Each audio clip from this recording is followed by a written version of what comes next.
الحمدللہ وحدہ لا شریک لہ والصلاة والسلام علی من لا نبی بعد اما بعد فاعوذ باللہ من الشیطان الرجیم بسم اللہ الرحمن الرحیم یا ایتها النفس المطمئنہ ارجعی الی ربک راضیۃ مرضیہ فادخلی فی عبادی وادخلی جنتی وقال النبی صلی اللہ علیہ وسلم اللہم انی اسألک حبک وحب من یحبک وحب عمل یبلغنی الی حبک اللہم صلی علی محمد وعلی آل محمد کما صلیت علی ابراہیم وعلی آل ابراہیم انک حمید مجید اللہم بارک علی محمد وعلی آل محمد کما بارکت علی ابراہیم وعلی آل ابراہیم انک حمید مجید۔ نہ میں کا ذکر نہ پینے کی بات کرتے ہیں، میں کہتے ہیں شراب کو، نہ شرابی ہیں نہ شراب کی باتیں کرتے ہیں۔ نہ میں کا ذکر نہ پینے کی بات کرتے ہیں، ہم اہل دل ہیں اور مدینے کی بات کرتے ہیں۔ نہ میں کا ذکر نہ پینے کی بات کرتے ہیں، ہم اہل دل ہیں اور مدینے کی بات کرتے ہیں۔ نہ خدا ان سے راضی نہ مصطفیٰ ان سے خوش، جو اصحاب پیغمبر سے کینے کی بات کرتے ہیں۔ وہ مردہ دل ہیں جو قائل نہیں حیات النبی کے، ہم زندہ دل ہیں اور جینے کی بات کرتے ہیں صلی اللہ علیہ وسلم۔ گزشتہ سال مغرب کے بعد میں نے آپ کی خدمت میں یہ عنوان پیش کیا تھا کہ دنیا میں دو قسم کے لوگ ہیں، نمبر 1 بامراد، نمبر 2 نامراد۔ بامراد وہ شخص ہیں جن کو دنیا میں اطمینان اور سکون کی زندگی ملے، اللہ کی رضا ملے، اللہ کے حبیب صلی اللہ علیہ وسلم کی خوشنودی ملے اور قبر آخرت کے عذاب سے ان کو نجات ملے۔ فمن زحزح عن النار وادخل الجنہ فقد فاز۔ اللہ قرآن کریم میں فرماتے ہیں جس شخص کو جہنم کی آگ سے بچا کر جنت میں داخل کر دیا گیا، یہ شخص یقیناً کامیاب ہوا۔ کامیابی اور نجات یہ ہے آدمی جہنم سے بچ جائے اور جنت میں اللہ داخلہ عطا فرما دے۔ اور نامراد وہ شخص ہے جو دنیا میں جیا تو اللہ کی ناراضگی کے ساتھ، دنیا میں جیا تو حضور اکرم صلی اللہ علیہ وسلم کی ناراضگی کے ساتھ، قبر اور آخرت کی زندگی میں اس کو جنت کی نعمت نہ ملے بلکہ جہنم کا عذاب ملے۔ ہم سب کی یہ بہت بڑی سعادت ہے، اللہ ہم سے راضی ہو جائے، حضور اکرم صلی اللہ علیہ وسلم کی رضا مل جائے، اور بہت بڑی بدبختی اور شقاوت ہے اللہ ناراض ہو جائے اور اللہ کا حبیب صلی اللہ علیہ وسلم ناراض ہو جائے۔ پوری دنیا ہم سے ناراض ہو، اللہ اور اس کا رسول خوش ہو تو سودا سستا ہے۔ پوری دنیا ہم سے خوش ہو، اللہ کا رسول ناراض ہو، یہ سودا بہت مہنگا ہے۔ حدیث پاک میں ہے کہ دنیا میں وہ شخص جس نے ہمیشہ عیش کی زندگی گزاری اور اللہ کو ناراض کیا ہے، اللہ اس شخص کو ایک جہنم کا ہوتا فرشتوں کے ذریعے لگوائیں گے اور پھر پوچھیں گے تو نے کبھی راحت دیکھی ہے؟ وہ کہے گا میں نے کبھی خوشی نہیں دیکھی۔ اور جس شخص نے پوری زندگی اللہ کو خوش کیا ہے اور مشقت کی زندگی گزاری ہے، اللہ اس کو ایک جنت کی ہوا کا جھونکا دکھائیں گے، پھر پوچھے کہ کبھی دکھ دیکھا ہے؟ وہ کہے گا کبھی دکھ نہیں دیکھا۔ دنیا کی ساری خوشیاں جہنم کی ایک جھلک اور جہنم کی ہلکے سے ہوتے سے تباہ ہو جائے گی، اور دنیا کے سارے غم جنت کی ہوا کے جھونکے سے ختم ہو جائیں گے۔ اس لیے میں اور آپ فیصلہ کریں، ہم جان دے دیں گے گناہ نہیں کریں گے، جان دیں گے رشوت نہیں کھائیں گے، سود نہیں کھائیں گے، کسی کا حق نہیں کھائیں گے، غیبت نہیں کریں گے، اور جو حق کھایا اس کو واپس کرو، ترتیب بناؤ واپس کرنے کی۔ قرض دینا ہے موت سے پہلے دو، کسی کا حق کھایا تو واپس کرو۔ ہمارے حق کسی کے ذمے ہوں ہم مر جائیں تو کوئی سودا مہنگا نہیں، ہمارے ذمے کسی کا حق اور مر جائیں یہ سودا بہت مہنگا ہے۔ حضور اکرم صلی اللہ علیہ وسلم نے پوچھا صحابہ کرام رضی اللہ عنہم اجمعین سے، غریب کسے کہتے ہیں؟ عرض کیا یا رسول اللہ جس کے پاس پیسہ اور دولت نہ ہو۔ فرمایا نہیں، غریب وہ ہے کہ جو نیک اعمال کرتا ہو، قیامت کے دن اللہ کے سامنے آئے اور شخص کی نیکیاں اس کے پاس ہو اور لوگوں کے کچھ حق اس کے ذمے ہوں، لوگ حقوق کا مطالبہ کریں، ان کے حقوق کے بدلے میں اس کی نیکیاں اس کو دے دی جائیں، نیکیاں ختم ہو جائیں اور حق کے مطالبے والے باقی ہوں، ان کے گناہ اس کے نامہ اعمال میں ڈال دیا جائیں اور اس شخص کو جہنم میں ڈال دیں۔ یہ ہے غریب۔ یہ میں بات اس لیے کرتا ہوں، ہم بس اوقات نیک اعمال کرتے ہیں، خوش ہوتے ہیں، میں نے داڑھی رکھ لی ہے، میں نماز پڑھتا ہوں، اور اتنے گناہ کرتے ہیں، اتنے حقوق ضائع کرتے ہیں کہ جو قیامت کے دن ہم سے برداشت نہیں ہوں گے۔ خامن بیوی کے حقوق ادا نہیں کرتا، بیوی کے حقوق کا معنی اس کو خوش رکھنا ہے، ضروریات کو پورا کرنا ہے۔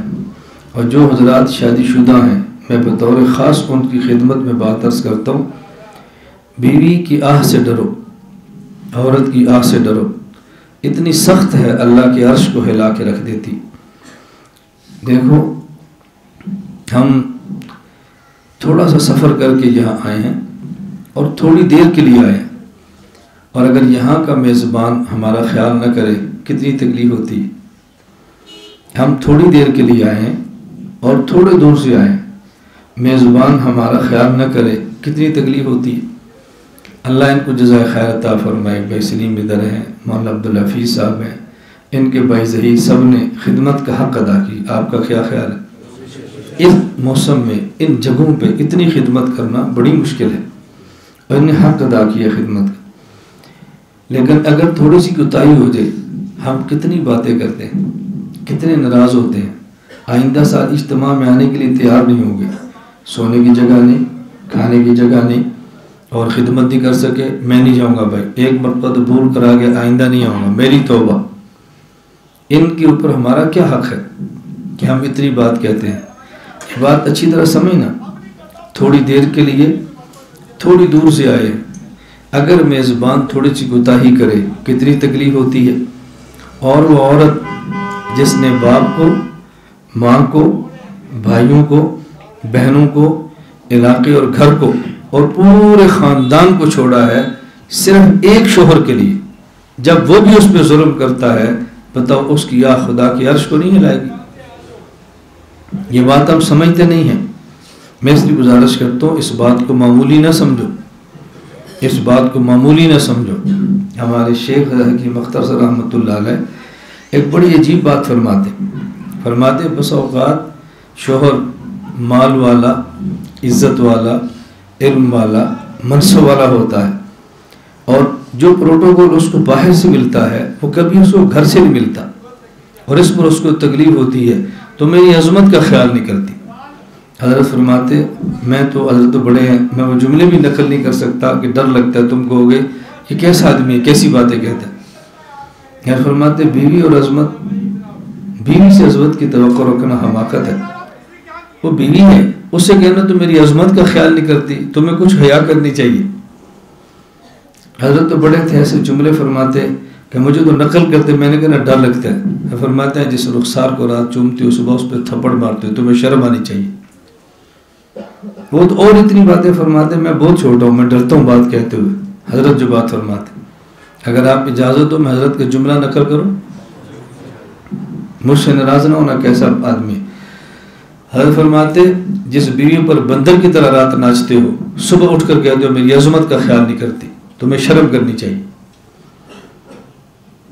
یہ میں ہنسانے کے لیے کہہ رہا، حضرت کی بات رلانے کے لیے کہتا ہوں۔ صبح میری عظمت کا خیال نہیں کرتے، بھول جاتے ہو رات کو میری عظمت کا خیال نہیں کرتے۔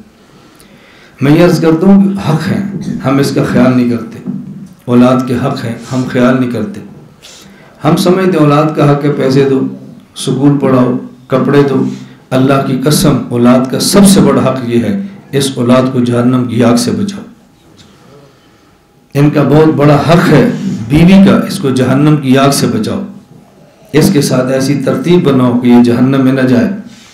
اس پر سختی بھی کرنی پڑے تو لوگوں کی باتوں کی پرواہ نہ کرو، سختی کرو، لیکن سختی نفرت والی نہ ہو، سختی محبت والی ہو۔ نرم والی سختی لوگ سمجھتے ہیں، محبت کی سختی بھی سمجھتے ہیں۔ خیر میں عرض کر رہا تھا کہ رات میں نے عرض کیا تھا کہ بامراد کون ہے اور نامراد کون ہے۔ اس کا خلاصہ جو اللہ کا فرما بردار وہ بامراد ہے، اور جو اللہ کا نافرمان ہے وہ نامراد ہے۔ ہم نے اس مجلس میں فیصلہ کرنا ہے کہ ہم اللہ کے نافرمان بن کے نہیں، اللہ کے فرما بردار بن کے جئیں گے۔ اس کے لیے مشقت اٹھانی پڑی اٹھا لیں گے، لیکن گناہ نہیں کریں گے۔ میں اس پر ایک واقعہ سنایا کرتا ہوں۔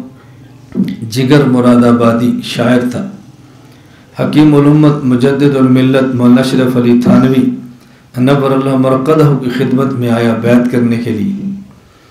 حضرت کی خدمت میں آ گیا، توبہ کر لی، سچی توبہ کر کے چلا گیا۔ جب آیا تو تھوڑی تھوڑی شیف بڑی ہوئی تھی، صبح بیعت کے لیے آیا تو جو داڑھی تھی وہ بھی منڈا دی۔ حکیم الامت تھانوی فرمایا یہ تم نے کیا کیا؟ اس نے غلط کیا لیکن نیت غلط نہیں تھی۔ اس نے کہا حضرت آپ حکیم الامت ہیں، میں مریض الامت، مجھے شک تھا کہ آپ یہ نہ سمجھے اس کی داڑھی ہے، جو تھوڑی میں نے وہ بھی صاف کی تاکہ آپ پتہ چلے کہ میں یہ جرم بھی کرتا ہوں، اب آپ میری اصلاح فرمائیں۔ توبہ کی، بدل گئے، شراب پیتے تھے چھوڑ دی، طبیعت بگڑ گئی، میڈیکل ہوا، ڈاکٹروں کے بورڈ نے کہا کہ جگر تھوڑی تھوڑی شراب پیو ورنہ تم نہیں بچ سکتے۔ جگر مراد آبادی نے پوچھا اگر میں تھوڑی تھوڑی شراب پیوں تو روٹین کی زندگی کے مطابق میں کتنا عرصہ تک جی سکتا ہوں؟ کیا ہماری طب اور میڈیکل کے مطابق تم مزید 10 سال تک جی سکتے؟ جگر مراد آبادی کا جواب ہم سب کی زندگی بدلنے کے لیے کافی ہے۔ اس نے کہا میں اللہ کو ناراض کر کے 10 سال جیوں اس سے بہتر ہے اللہ کو راضی کر کے 1 سیکنڈ جیوں اور مر جاؤں۔ اللہ کو ناراض کر کے میں 10 سال جیوں اس سے بہتر ہے میں 1 سیکنڈ جیوں اور خدا کو راضی کر کے مر جاؤں۔ ہمارے حضرت فرماتے پھر دیکھو آج جگر کا دنیا میں نام ہے، آج لوگ اس کے نام سے جانتے ہیں۔ اور جگر مراد آبادی یہ بات کہتا تھا بس میرا اتنا کمال ہے اے جگر، بس میرا اتنا کمال ہے اے جگر، وہ مجھ پہ چھا گئے میں زمانے پہ چھا گیا۔ بس بندہ بدل جاتا ہے۔ تو نامراد وہ ہے جو گناہ کرے اور بامراد وہ ہے جو اللہ کو راضی کرے۔ ہم گناہ کرتے ہیں لوگوں خوش کر، لوگ کیا کہیں گے، لوگ کیا کہیں گے، لوگ کیا کہیں گے، مر جائیں گے خدا کی قسم قبر میں کوئی ساتھ نہیں جائے گا، اکیلے حساب دینا ہے۔ اتنی لمبی زندگی کیسے برداشت کرو گے؟ جہنم کی زندگی کون برداشت کرے گا؟ ہمارے بس میں نہیں ہے۔ اور بامراد انسان بنے، گناہوں سے جان چھوٹ جائے، نیک اعمال پہ آئے اور سچی توبہ کی توفیق ملے۔ اس کے لیے 2 چیزیں چاہیے، نمبر 1 کثرت ذکر اللہ، نمبر 2 صحبت اہل اللہ۔ رات میں نے آپ کی خدمت میں ذکر اللہ پہ بات کی تھی کہ اللہ کے ذکر کی کثرت کرو۔ اس کا طریقہ ہم 12 تسبیحات بتاتے ہیں، جو نہ پڑھ سکتے ہوں وہ 3 تسبیحات کا اہتمام کریں۔ نمبر 1 لا الہ الا اللہ، ہر 15-20 مرتبہ کے بعد محمد الرسول اللہ 100 بار پڑھیں۔ نمبر 2 استغفر اللہ استغفار کریں۔ نمبر 3 صلی اللہ علیہ وسلم 100 بار درود پاک پڑھیں۔ جب انسان 100 بار کلمہ طیبہ پڑھتا ہے تو یوں سمجھیں ایمان کا محل بنتا ہے۔ جب 100 بار استغفار کرتا ہے تو یوں سمجھے محل کو استغفار کے ریگمار سے صاف کرتا ہے۔ جب 100 بار درود پاک پڑھتا ہے تو یوں سمجھے کہ ریگمار کیے ہوئے محل کو پھر رنگ اور پینٹ لگا کر چمکا دیتا ہے۔ بس یہ 3 تسبیحات روزانہ پڑھ لیں، یہ کیا مشکل ہے؟ اور یہ بات ذہن میں رکھیں، ذکر اللہ افضل ترین عبادت اور آسان ترین عبادت ہے۔ ذکر اللہ کے لیے الفاظ متعین نہیں، جو چاہو پڑھ لو، جگہ متعین نہیں، جہاں چاہو کر لو، جہت متعین نہیں، جدھر چاہو مو کرو، کیفیت متعین نہیں، کھڑے ہو کر، بیٹھ کر، لیٹ کر، جیسے چاہو، طہارت شرط نہیں ہے، بغیر وضو کے کرو، بغیر وضو کے کرو، مکان شرط نہیں ہے، مسجد میں، گھر میں، دکان پہ کرو۔ بتاؤ کتنی آسان عبادت ہے، آسان ترین بھی، افضل ترین بھی ہے، اس سے بڑا پھر مراد کون ہو سکتا ہے؟ اتنی آسان ترین عبادت کو چھوڑ دے۔ تو آپ حضرات طے فرمائے کہ انشاءاللہ یہ مختصر تسبیحات کا اہتمام کریں گے انشاءاللہ۔ صبح رہ جائیں دوپہر کر لیں، رہ جائیں دکان پہ کر لیں، رہ جائیں چلتے ہوئے کر لیں، لیکن کرنی ضرور ہے انشاءاللہ، ناغا نہیں ہونے دینا۔ نمبر 2، صحبت اہل اللہ۔ اس کو سمجھانے کے لیے میں نے ایک آیت تلاوت کی ہے، چند آیتیں تلاوت کی ہیں اور ایک حدیث تلاوت کی ہے۔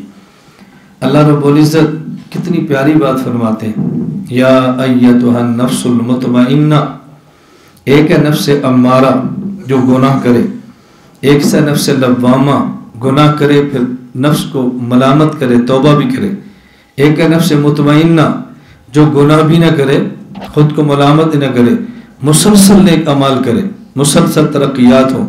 اللہ نفس مطمئنہ کو یہ بات فرما رہے ہیں۔ امارہ اور نفس لوامہ کی کیا حالت ہوگی آپ سوچیں۔ یا ایت النفس المطمئنہ ارجعی الی ربک راضیۃ مرضیہ، خدا کی طرف جا، خدا تجھ سے راضی ہے، تو خدا سے راضی ہے۔ فادخلی فی عبادی وادخلی جنتی، توجہ رکھنا، اللہ راضی ہے تو جنت میں داخل ہو، لیکن وادخلی جنتی بعد میں ہے، فادخلی فی عبادی پہلے ہے، وادخلی جنتی بعد میں ہے، فادخلی فی عبادی پہلے ہے۔ میری جنت میں داخل ہو، اور جنت میں داخل ہونے کا آسان طریقہ یہ ہے میرے بندوں میں شامل ہو، جس جنت میں میرے بندے جائیں گے اس جنت میں تجھے بھی بھیج دیں گے۔ اس کا معنی کیا ہے؟ آدمی غیر مستحق ہوتا ہے، مستحقین کے ساتھ ملتا ہے، اللہ غیر مستحق مستحق فرما دیتے۔ ہمارے حضرت فرماتے آپ بڑا آدمی ہیں، کسی دعوت پہ جائیں، لوگ سیکٹری اور گارڈ اور ڈرائیور کو نہیں بلاتے، بڑے کو بلاتے ہیں، لیکن جب بڑا کھاتا ہے تو سیکٹری اور ڈرائیور کو بھی کھلاتے ہیں۔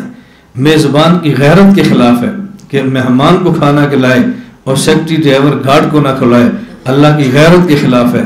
اللہ اپنے بندے کو جنت میں جگہ دے اور اس کے ساتھ محبت کرنے والوں کو محروم کر دے۔ یہ نہیں ہوتا، اللہ والوں سے تعلق جوڑو، اس کی وجہ سے اللہ یہ نعمت عطا فرما دیتے۔ فادخلی فی عبادی وادخلی جنتی، جنت میں جانا تو آسان ترین طریقہ کیا ہے؟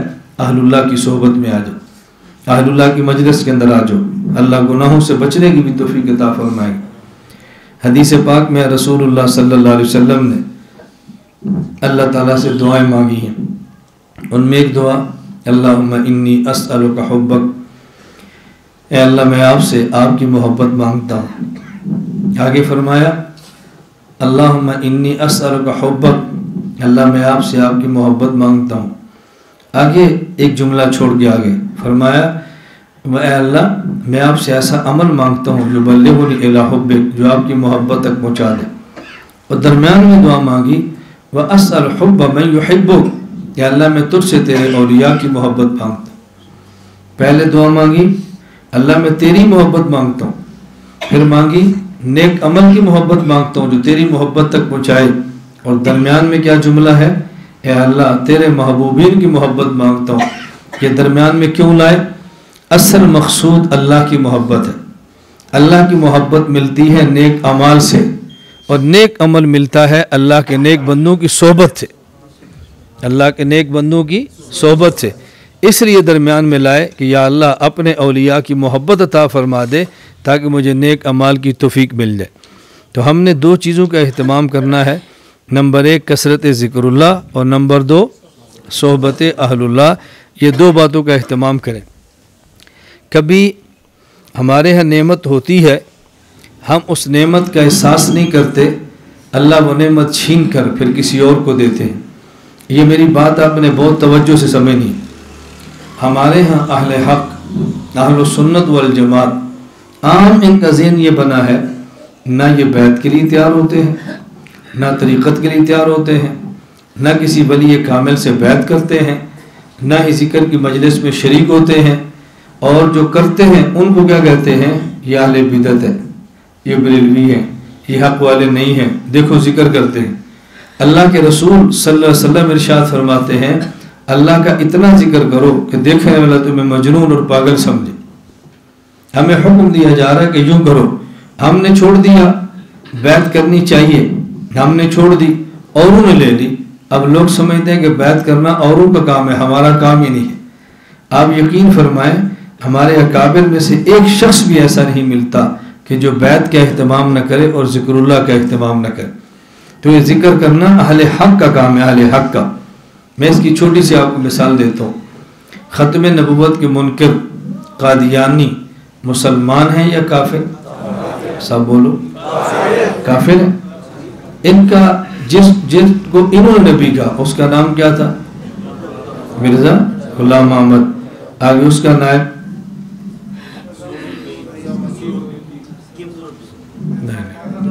چلو آپ کا مطالعہ بہت وسیع ہے، اس کو چھوڑ دیں۔ غلام احمد پہ بات کریں۔ مرزا غلام احمد کی داڑھی تھی یا نہیں؟ رکھی ہوئی تھی۔ سر پہ پگڑی بھی تھی۔ اب بتاؤ اگر کوئی مسلمان داڑھی منڈائے اور داڑھی نہ رکھے کیوں؟ وہ تو مرزا رکھتا تھا۔ سر پہ پگڑی نہیں باندھتا کیوں؟ وہ تو مرزا باندھتا ہے۔ ہم کہیں گے مرزا عقائد کی بنیاد پہ کافر ہے، وہ پگڑی باندھ لے وہ تب بھی کافر ہے، داڑھی رکھ لے وہ تب بھی کافر ہے۔ ہم نے اس کو جو کافر کہا اعمال کی وجہ سے نہیں، عقیدے کی وجہ سے کہا ہے۔ میں ایک مثال دینے لگوں، بات سمجھنا۔ تو پگڑی باندھنی چاہیے کہ نہیں؟ سنت کے مطابق داڑھی رکھنی چاہیے کہ نہیں؟ اب اگر کوئی غیر رکھنا شروع کر دے تو ہم چھوڑ دیں کہ یہ غیر رکھتے ہیں؟ بس یہی حال ہے۔ اللہ کا ذکر ہمیں کرنا چاہیے، بیعت ہمیں کرنی چاہیے۔ ہمارے لوگوں نے چھوڑا، اوروں نے اپنا لیا۔ اب اپنے کہتے ہیں ذکر کرتے ہو، تم دیوبندی ہو، کیسے لوگو تم بھی ذکر کرتے ہو؟ یعنی یہ سمجھتے ہیں کہ ذکر اللہ ہمارا کام ہی نہیں ہے۔ اس ذہن کو بدلو، اس ذہن کو تبدیل کرو۔ حضرت احمد علی لاہوری رحمہ اللہ تعالی صاحب کش بزرگ تھے۔ شیرہ والا باغ میں ذکر ہوتا، بالجہر ہوتا، مسجد کے اندر ہوتا، اور آپ سب کہتے ہیں ایسے ولی تھے کہ جن کی وفات کے بعد قبر سے خوشبو آتی تھی۔ اگر یہ بدعت کام ہوتا تو اہل بدعت کی قبر سے خوشبو کیسی؟ ہمیں سمجھاؤ یہ بات، خوشبو کا کیا معنی ہے؟ اہل حق بھی کہتے ہیں موت کے بعد قبر سے خوشبو کے بھی قائل ہیں، وہ ذکر بالجہر کرتے، ہم بیان بھی کرتے ہیں، اور جب اپنے ذکر کی باری آئے تو لوگ کہتے ہیں تمہارے اکابر کا طریقہ نہیں تھا۔ تو پھر یہ لوگ اکابر کا طریقہ نہیں تھا تو یہ کون تھے؟ شیخ الحدیث مولانا زکریا نور اللہ مرقدہ کتنے بڑے اہل حق تھے، پوری دنیا میں خانقاہیں بنا کے ذکر کی مجالس شروع فرمائی ہے۔ تو میں نے صرف عرض کی ہے کہ معمولی بات پر شبہات پیدا نہ کیا کرو، بلکہ ہر بندہ ذہن بناؤ کہ ہم نے کثرت ذکر اللہ بھی کرنا ہے اور صحبت اہل اللہ بھی کرنا ہے۔ لا الہ الا اللہ، لا الہ الا اللہ، لا الہ الا اللہ، ما لنا رب سوا۔ لا الہ الا اللہ، لا الہ